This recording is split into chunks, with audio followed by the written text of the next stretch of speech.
Hey guys, how are you? I hope that all of you are doing well. सब अच्छे से होंगे। तो बच्चों, आज का जो टॉपिक है हमारा वो बहुत इम्पॉर्टेंट टॉपिक है आपकी क्लास 12th का, और इससे बहुत सारे क्वेश्चंस हैं जो आपके नीट, आईआईटी और कॉम्पिटिटिव एग्जाम्स में भी पूछे जाते हैं।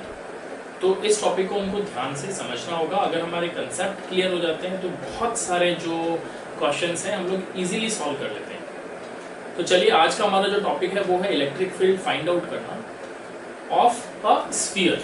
अब स्फीयर में भी बहुत तरीके के स्फीयर्स होते हैं, ठीक है। तो लेट अस सी, हमारा जो टॉपिक है आज का वो है hollow sphere, electric field of a hollow sphere which can be conducting, non-conducting, solid sphere which can be conducting। अब मैंने ये तीनों टॉपिक, आपने देखा होगा ये दोनों जो पॉइंट्स हैं हॉलो स्फीयर, और उसमें भी दो हैं, कंडक्टिंग, नॉन कंडक्टिंग, और फिर है आपके पास में सॉलिड स्फीयर जिसमें है कंडक्टिंग। तो ये सारे मैंने एक साथ में लिख दिए हैं। तो इसका कारण है, तो उसको समझने के लिए हमें ये पता होना चाहिए कि स्फीयर्स कितने टाइप के होते हैं। तो बच्चों, स्फीयर बेसिकली हम कितने टाइप के सोच सकते हैं। स्फीयर हो सकता है या तो एक सॉलिड स्फीयर, और या फिर आपका एक स्फीयर होगा जो कि होगा हॉलो। तो स्फीयर्स को आप ब्रॉडली कितनी कैटेगरीज में डिवाइड करते हो? दो कैटेगरीज में। या तो आपका स्फीयर हो सकता है हॉलो, और या आपका हो सकता है सॉलिड। ऑलराइट, हॉलो मतलब क्या होता है बच्चों? हॉलो का मतलब है एक शेल की तरह। इसको मैं हॉलो बोलूं या बोलूं शेल, एक ही बात है। जैसे कि आपका फुटबॉल है, फुटबॉल अगर आप लेते हो तो क्या होता है, अंदर उसके एयर फिल है, तो बाहर से खाली एक कोटिंग है। तो इस तरीके के जो स्फीयर होंगे वो कैसे स्फीयर कहलाते हैं? Hollow sphere. अब ये हॉलो स्फीयर, इसका मतलब है कि अंदर है स्पेस, केवल बाहर एक आउटर सरफेस है। ऑलराइट, इसको हम शेल भी कहते हैं, थिन शेल, बहुत पतली लेयर की एक शेल है। हॉलो स्फीयर भी बच्चों दो टाइप के हो सकते हैं, ठीक है।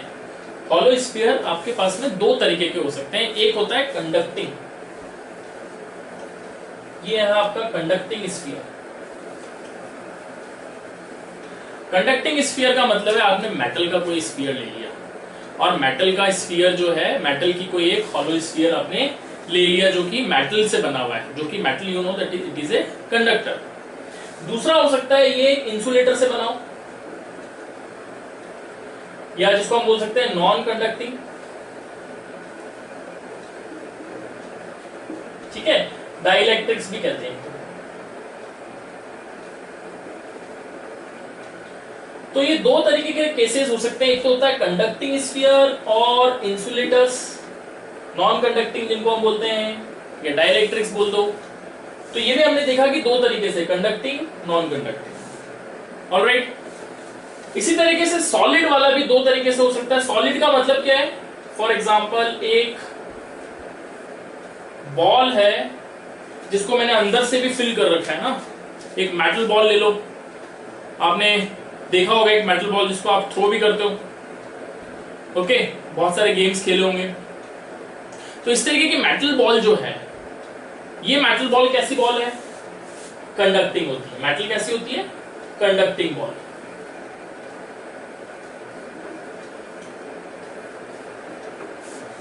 एक आता है नॉन कंडक्टिंग। नॉन कंडक्टिंग का मतलब क्या है?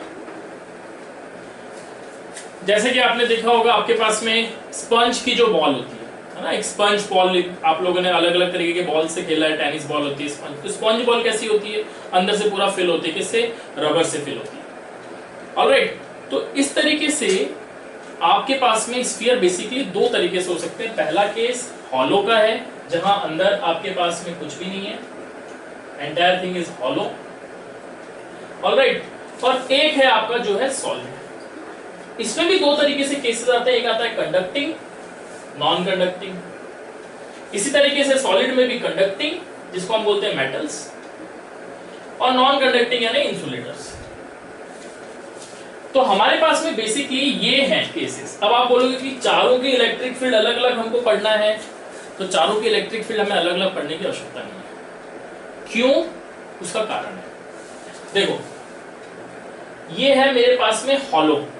अगर मुझे इस पे कोई चार्ज, इस हॉलो वाली बॉडी को चार्ज देना है, किनको देना है? या तो कंडक्टिंग वाले को देना है, या नॉन कंडक्टिंग वाले को देना है? कंडक्टिंग वाले केस में आप लोगों को पता है कि whenever you give extra charge to a conductor, the charge will come onto its surface. वो चार्ज कहाँ आ जाता है? उसकी सरफेस पे आ जाता है। तो कंडक्टर वाले केसेस में जो भी चार्ज मैं दूंगा वो उसके सरफेस पे आ गया। तो इस तरीके से सिचुएशन बन गई। ये बात आपको क्लियर हो रही है? जो भी आपने एक्स्ट्रा चार्ज दिया वो कहाँ आ गया? उसके सरफेस पे। इंसुलेटर्स, नॉन कंडक्टिंग इंसुलेटर्स जो कि कैसे हैं? हॉलो हैं। अगर ये हॉलो है तो अंदर तो चार्ज जा ही नहीं सकता, उस केस में भी सरफेस पे ही रहेगा चार्ज। तो ये दोनों केसेस तो हो गए सेम टू सेम केस। तो अगर मुझे इनके बारे में एग्जाम में आपके पास में आ जाए कि find out the electric field of a hollow conducting sphere, तो भी ये केस बनेगा। ऑफ अ हॉलो इंसुलेटर, तो भी सेम केस ये बनेगा। तो दोनों ही केसेस के अंदर आपको चार्जेस कहां रिसाइड कर रहे हैं? उसके सरफेस पे रिसाइड कर रहे हैं। अब आ जाओ आप सॉलिड के ऊपर। सॉलिड को सपोज मैं एक्स्ट्रा चार्ज दे रहा हूं ना, मैं इसको चार्ज दे रहा हूं। चार्ज देने की टेक्निक्स मैंने आपको मेरे पुराने वीडियो में बताया था। इंडक्शन से दो, कंडक्शन से दो, कोई भी मेथड आप यूज करके इसको चार्ज देना है। जब मैं चार्ज देता हूं इन केस ऑफ कंडक्टर्स, आपको पता है कि सारे के सारे चार्जेस रिपेल करते हैं और वो रिपेल करने के कारण कहां आ जाएंगे? सरफेस पे आ जाएंगे।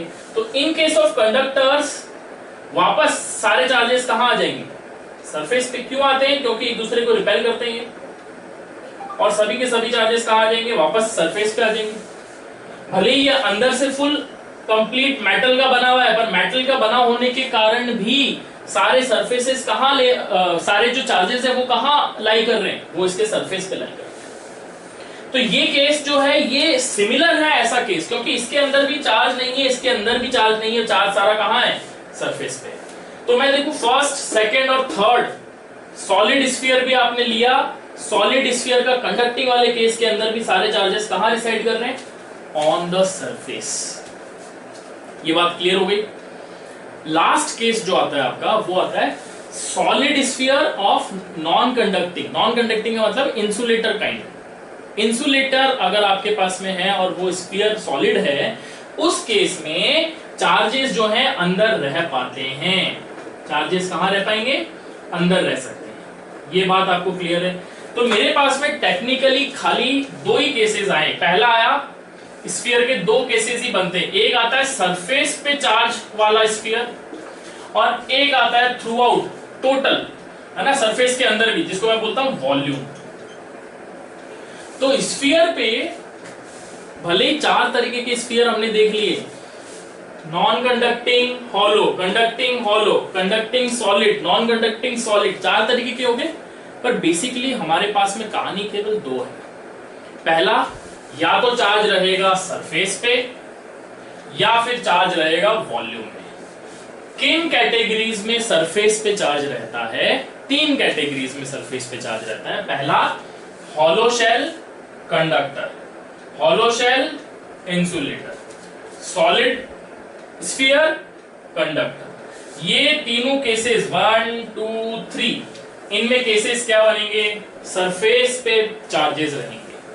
ओनली एक केस अकेला ऐसा है जिसको मैं स्टार मार देता हूं, इंसुलेटर वाला, नॉन कंडक्टिंग स्फीयर वाला, जिसमें चार्जेस जो है वॉल्यूम वाइज डिस्ट्रीब्यूटेड होते हैं।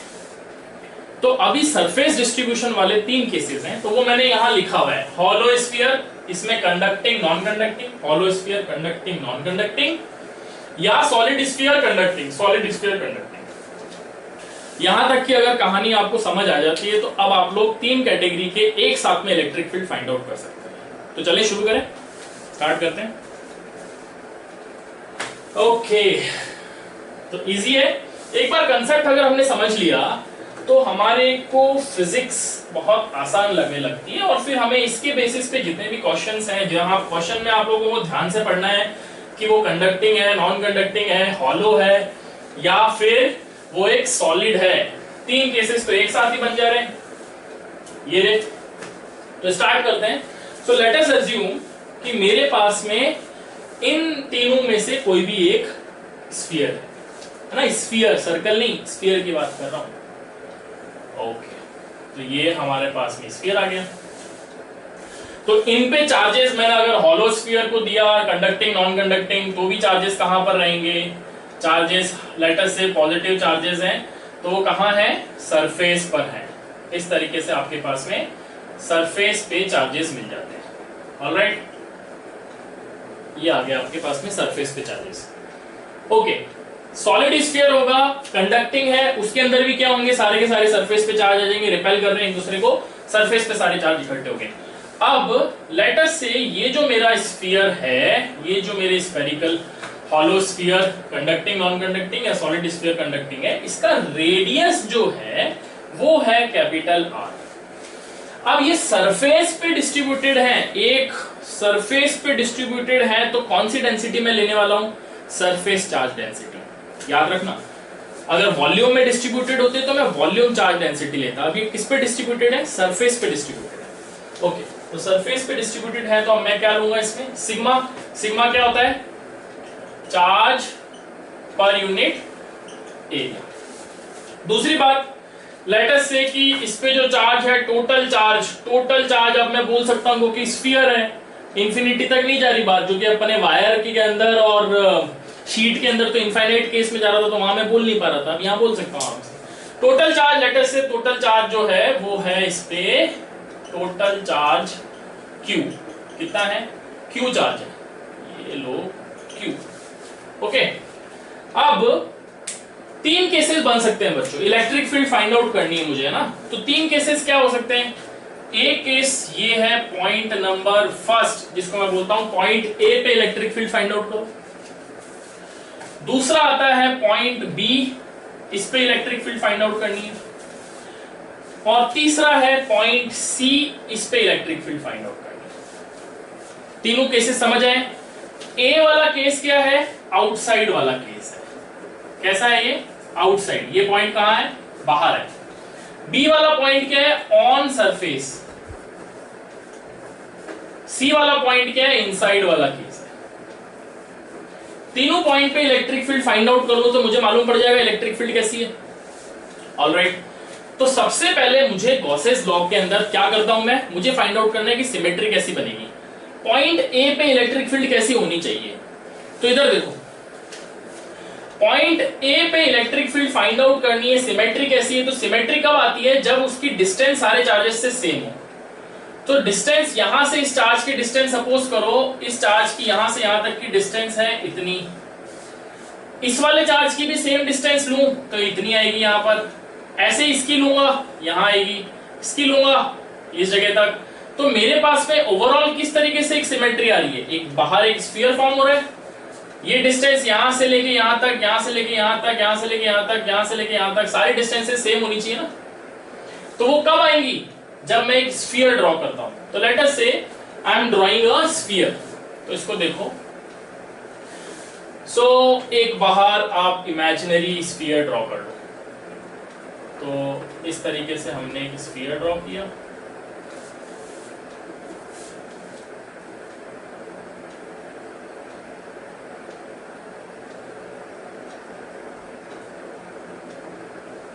ऑलराइट, ये हमारा स्फीयर, इस तरीके से हमने इसको ड्रॉ कर लिया। अब हर एक पॉइंट पे यहां से इसके बीच की डिस्टेंस, यहां से इसके बीच की डिस्टेंस सब क्या है, सेम है। तो इसका मतलब ये है कि एक सिमेट्री हमको मिल रही है, वो सिमेट्री भी कैसी है, स्फेरिकल सिमेट्री है। तो हर एक पॉइंट पे इस वाले स्फीयर पे इलेक्ट्रिक फील्ड सेम होगी। तो चाहे मैं इलेक्ट्रिक फील्ड इस ए पॉइंट पे फाइंड आउट करूं, चाहे मैं इलेक्ट्रिक फील्ड इस जगह पे फाइंड आउट करूं ए डैश पे, चाहे यहां ए डबल डैश पे फाइंड आउट करूं, सभी जगह पर इलेक्ट्रिक फील्ड सेम होती है। तो हमको सिमेट्री कैसे मिली, स्फेरिकल सिमेट्री मिली। ये बात क्लियर हो गई। ओके, सो पहला पॉइंट हमारा क्या होगा, सिमेट्री। किस तरीके की सिमेट्री फॉलो कर रहा है ये, सिमेट्री कैसी है, it follows a spherical symmetry, it follows spherical symmetry. अच्छा, इसके पहले आप लोग लिखोगे क्या, आप लोग क्या लिखोगे, यू विल राइट दैट कि let us assume a sphere. अगर क्वेश्चन में दे रखा है hollow sphere conducting hollow sphere, तो आप लोग लिखोगे let us assume a charged conducting hollow sphere. Language अपने हिसाब से सेट कर देना। So that its radius is given by capital R, ऐसा लिखना है। So we have to find out the electric field at 3 points. First point outside, that is point A, second point inside on the surface which is point B, and third is inside the sphere which is point C। ये तो हो गई language. उसके बाद में अब ये कहानी स्टार्ट करनी है। We know that it follows a spherical symmetry, okay, so which means what? It means that the electric field is constant everywhere on the sphere passing through point A। कौन से पॉइंट से पास कर रहा है? A point से। तो यहां electric field क्या होगी? सब जगह पे कांस्टेंट हो जाएगी। ऑलराइट, अब सेकेंड पॉइंट, गॉसियन सरफेस को सिलेक्ट करना है आपको। गॉसियन सरफेस ये सिलेक्ट करना है। तो गॉसियन सरफेस कैसे सिलेक्ट करेंगे? स्फीयर बन रहा है, so let us make a Gaussian surface in the form of hypothetical sphere। कहां से पास हो रहा है? पॉइंट A, passing through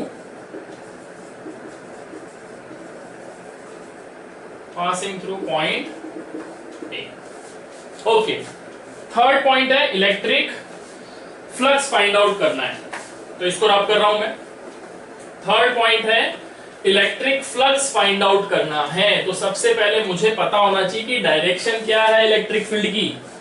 तो इधर देखो, सबसे पहले तो पहले तो ये है स्फीयर है ना, ये है आपकी Gaussian sphere, this is your Gaussian sphere.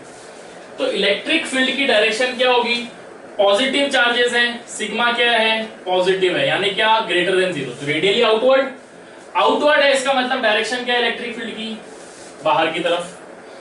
तो इलेक्ट्रिक फील्ड की डायरेक्शन है ये, इसकी डायरेक्शन सेम है, यानी थीटा की वैल्यू कितनी आ गई? 0। सो टोटल फ्लक्स मुझे फाइंड आउट करना है।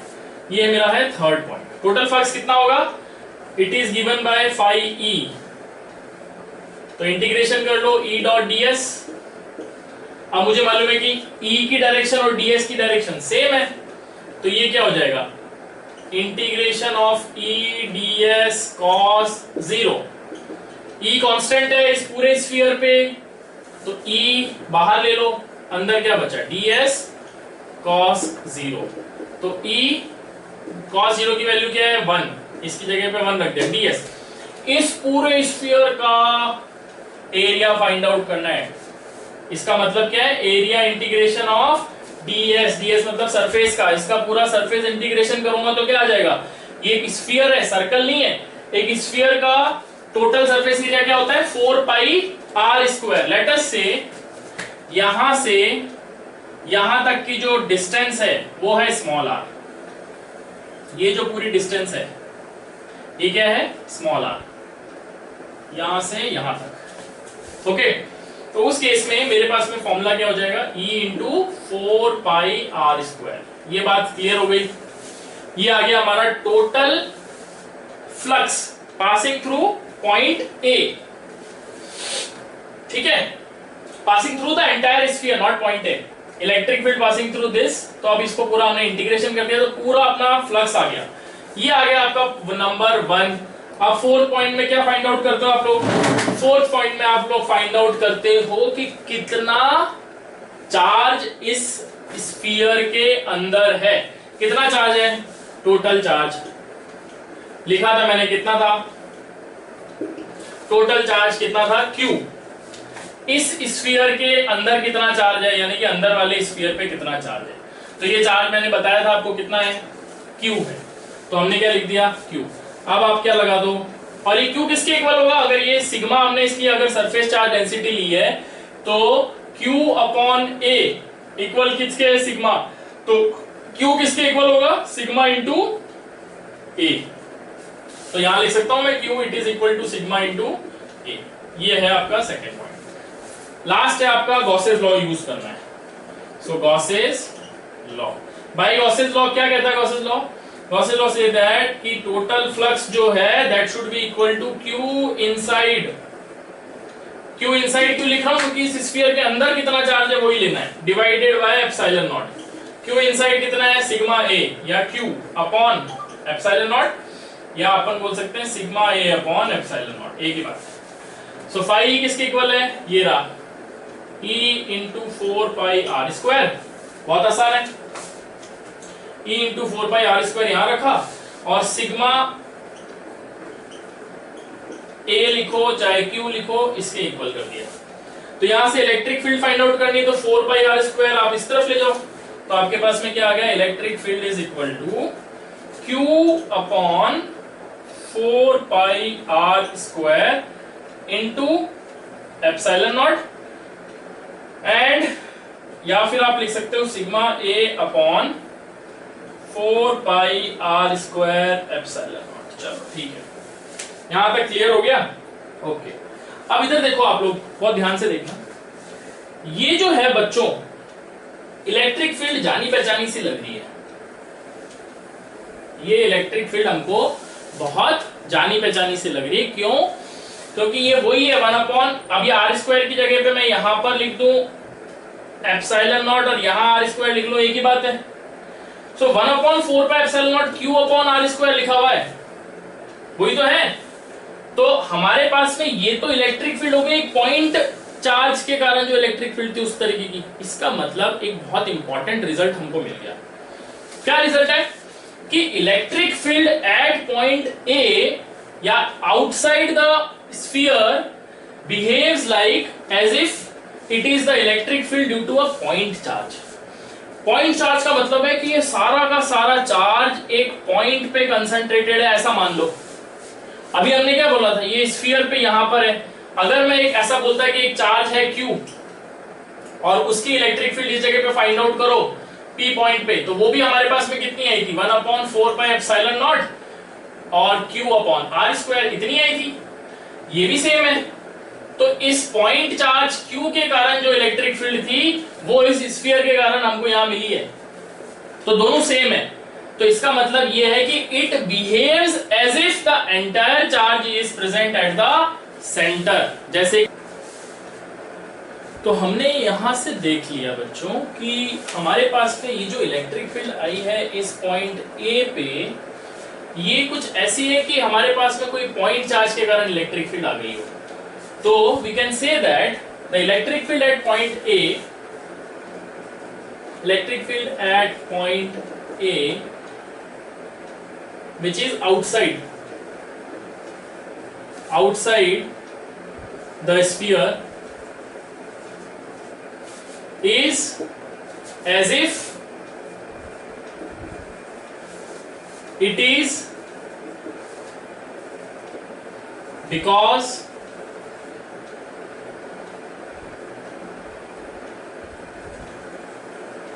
as if it is because of a point charge Q concentrated at the center of sphere। ये समझ आया क्या? तो इस वाले फॉर्मूले से E is equal to 1 upon 4 pi epsilon naught Q upon R square exactly same है जो पॉइंट चार्ज के लिए था। इससे हमको ये मालूम पड़ जाता है कि यहाँ इलेक्ट्रिक फील्ड है वो एग्जैक्टली सेम है एज इफ ये सारा का सारा चार्ज कहाँ कंसंट्रेटेड है, पॉइंट O पे कंसंट्रेटेड है। ओके, नेक्स्ट केस आता है बच्चों at point B find out करना है हमको, है ना? तो ये रब कर दूं। ओके, सो मेरे पास में इलेक्ट्रिक फील्ड आ गई है पॉइंट ए के लिए, जो कि आउटसाइड वाला केस था। तो मैं लिख देता हूं इधर इलेक्ट्रिक फील्ड एट ए ये कौन सा केस था? Outside sphere. कितनी आई मेरे पास में? फर्स्ट केस यही था। कितनी आई थी अभी? E is equal to E at A, या इसको बोल दू E outside is equal to 1/4πε0 Q upon R square. तो it is proportional to what? Proportional to R square. First, अब फाइंड आउट करना है case number 2 at point B. ये रहा पॉइंट बी, इस पे पता करो।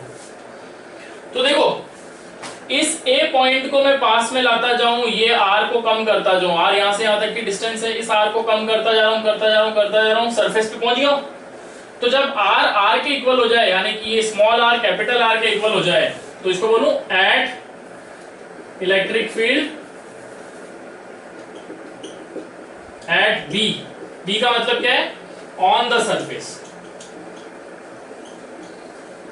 On the surface R is equal to are.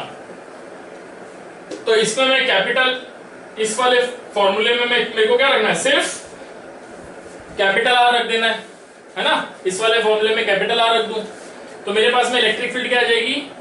E on the surface कितनी आएगी? 1/4πε0 Q अपॉन R स्क्वायर। तो ये मेरे पास में सेकंड पॉइंट आ गया। अब देखो, यहां था R, इस R को मैंने कम किया, सरफेस पे आ गया। तो ये जो R है, इसको मैंने कम किया और सबसे यहां तक पहुंच गया। अब यहां के बाद तो अंदर तो हॉलो है, तो R की मिनिमम वैल्यू यहां तक आ गई। जब R कम हो रहा है तो इलेक्ट्रिक फील्ड क्या हो जाएगी? बढ़ती जाएगी। ये जो इलेक्ट्रिक फील्ड है ये R के इनवर्सली प्रोपोर्शनल है। तो ये R की मिनिमम वैल्यू है कैपिटल R। स्मॉल r की मिनिमम वैल्यू क्या है?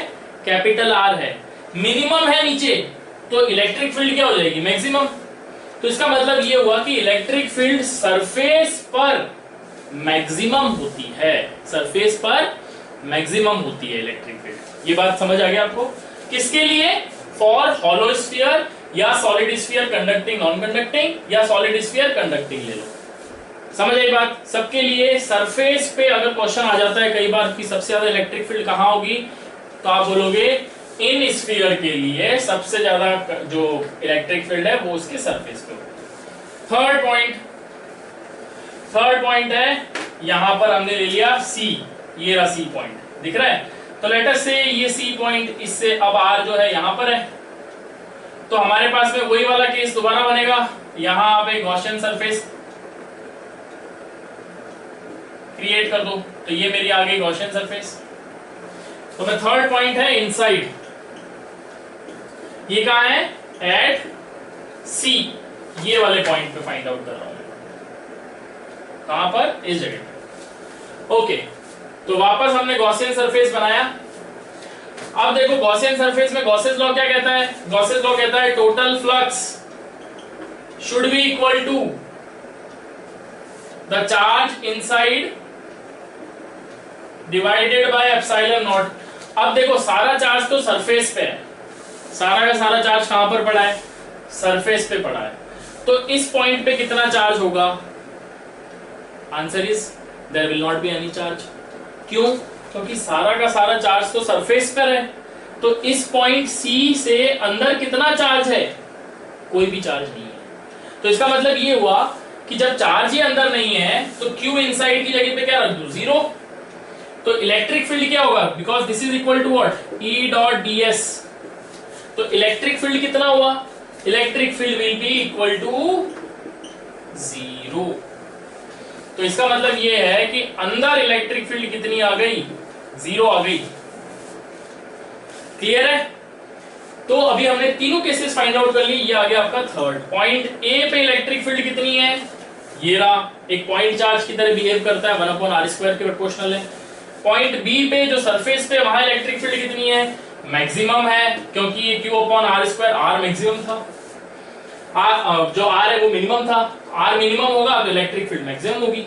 लास्ट आता है आपका अंदर कितना है, अंदर जब चार्ज ही नहीं है तो गॉसियन सरफेस के इनसाइड में कितना चार्ज होगा, इसके अंदर यहाँ कितना चार्ज है, कुछ भी नहीं है क्योंकि सारा चार्ज तो बाहर था।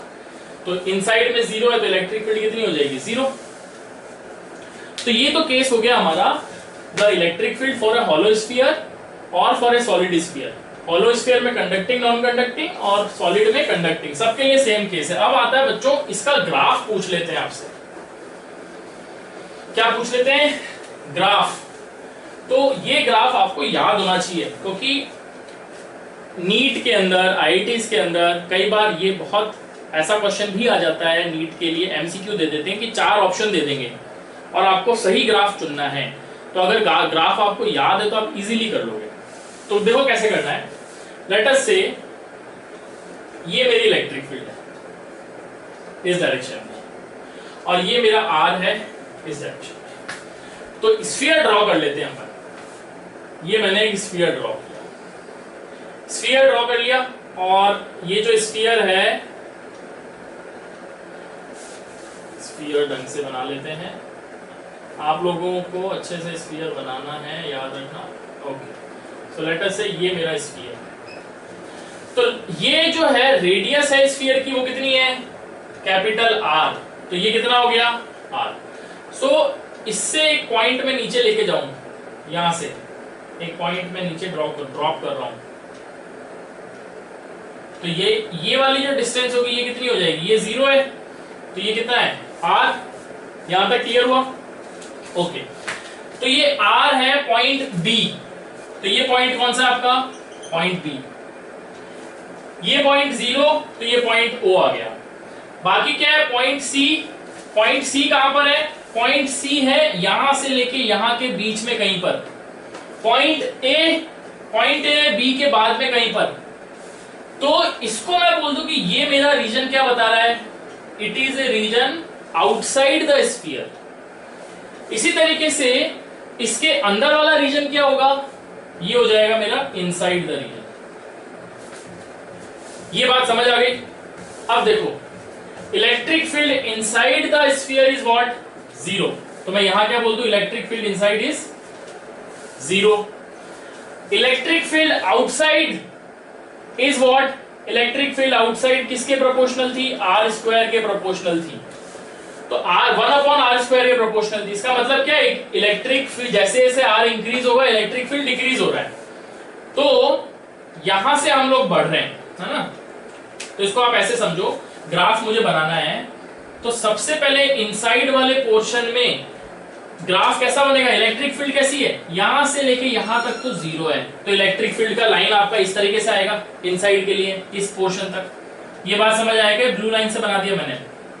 तो पहला तो लाइन यहां से यहां तक क्या रही, इलेक्ट्रिक फील्ड 0 है तो 0 कहां मिलेगी, यहां से यहां तक। तो inside electric field is 0। Now अब एकदम से मैक्सिमम वैल्यू पे पहुंच जाती है सरफेस पे। तो मैक्सिमम वैल्यू कहां, मैक्सिमम हम लोग पहुंचा देते हैं। सपोज करो कि इसकी मैक्सिमम वैल्यू इस सरफेस पे मैंने यहां ले रखी है, ये मैक्सिमम वैल्यू है।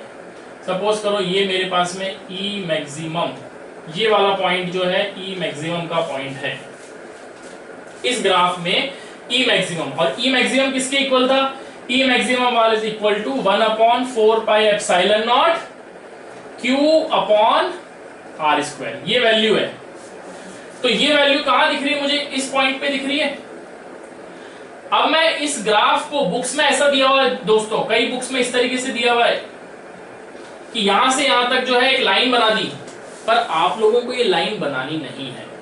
क्यों नहीं बनानी, उसका कारण है कि अगर मैं ये पॉइंट ले लूं तो इलेक्ट्रिक फील्ड कम है, यहां पर ज्यादा है, यहां और ज्यादा है, यहां और कम है। पर इलेक्ट्रिक फील्ड तो कांस्टेंट है सरफेस पर, और वो कितनी है, वो इतनी है। तो मुझे यहां से शुरू करना है, तो ये लाइन नहीं बनानी। अगर आप चाहो तो इसको डॉटेड लाइन से बता सकते हो। ये बात आपको समझ आ रही है क्या, तो आपको इसको किससे बताना है, डॉटेड लाइन। डॉटेड लाइन से क्यों बता रहे हैं हम लोग, कि इस पॉइंट बी पर जो कि सरफेस पर है, ये पॉइंट कहां है, सरफेस पे पॉइंट है। तो सरफेस पे इलेक्ट्रिक फील्ड मैक्सिमम है। तो मैक्सिमम कैसे, एकदम से आपको इस जगह पे पहुंचना है। तो इलेक्ट्रिक फील्ड यहां से यहां तक तो 0 थी, यहां पर आपकी मैक्सिमम वैल्यू स्टार्ट होगी। ये क्लियर हुआ, बहुत इंपॉर्टेंट था। यहां के बाद में फिर आपको पता है कि E किससे है, E is inversely proportional to R square, यानी कि जैसे जैसे R बढ़ रही है ये इलेक्ट्रिक फील्ड कम होती जा रही है। तो आप इस तरीके का ग्राफ बना देंगे। याद रखना इसको आप आगे जाके पैरेलल मत बना देना कि ये पैरेलल बना दिया, पैरेलल नहीं होगा। R की वैल्यू बढ़ते जा रही है, इलेक्ट्रिक फील्ड की वैल्यू कम होते जा रही है, तो इसीलिए इसको यहां ले जाकर के छोड़ देना। पैरेलल बना दिया तो मतलब है कि इलेक्ट्रिक फील्ड को आपने कांस्टेंट कर दिया, कांस्टेंट नहीं होगी, ये ड्रिप हो रही है, पर जीरो भी नहीं हो सकती क्योंकि R की वैल्यू बढ़ रही है बढ़ रही है बढ़ रही है, इनफाइनाइट तक बढ़ रही है, तो बिल्कुल इनफाइनाइट पे जाके जीरो होगी। इस ग्राफ में तो दिखा नहीं सकते, इंफिनिटी पे जाके जीरो होगी। ये इंपॉर्टेंट कंसेप्ट आपको समझ आया क्या? तो इलेक्ट्रिक फील्ड क्या कैसे छोड़ देनी है, यहां पर आकर के थोड़ा सा ड्रॉप करता हुआ कि नीचे की तरफ जा रही है और आगे इंफिनिटी पे जाके मिल जाएगी। ये बात आपको समझ आ रहा है क्या? तो आपको इस तरीके से ग्राफ बना के छोड़ देना है। तो ये हो गया आपका electric field for a charge hollow sphere, conducting और नॉन कंडक्टिंग, और ए solid sphere which is conducting. Next class में हम लोग देखेंगे इसका सेकंड केस, यानी कि सॉलिड नॉन कंडक्टिंग स्फीयर में इलेक्ट्रिक फील्ड कैसे होती है, और कुछ क्वेश्चंस भी हम लोग बना के देख लेंगे कि कुछ अच्छे क्वेश्चंस इसके कैसे होते हैं जो कि नीट आईआईटी में आपके ज्यादातर पूछे। तब तक के लिए thank you and have a good day, bye bye.